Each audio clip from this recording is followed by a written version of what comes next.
વાલિયાવાડી road પર daily Jabugam Kadwali Rajpara પુલ તેમજ Valia ભુમડિયા road પર દેસાદ સોડગામ પુલ સહિત કરસાદ દેસાદ રોડ પર કરસાદ પુલ માટે મને રજૂઆત કરવામાં આવી હતી,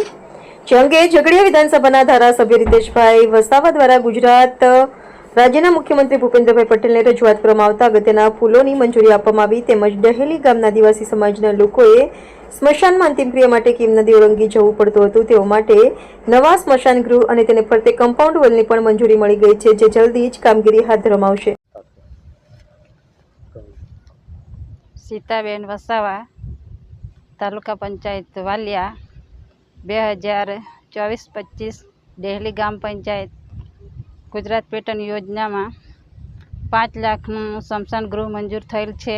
અને 15% વિવેકાધીન યોજનામાં 2025-26 કમ્પાઉન્ડ વોલ 3 લાખનું મંજૂર થયેલ છે. હું ડેલી ગામનો રહેવાસી છું, આદિવાસી સમાજનો સામાજિક અગ્રણી છું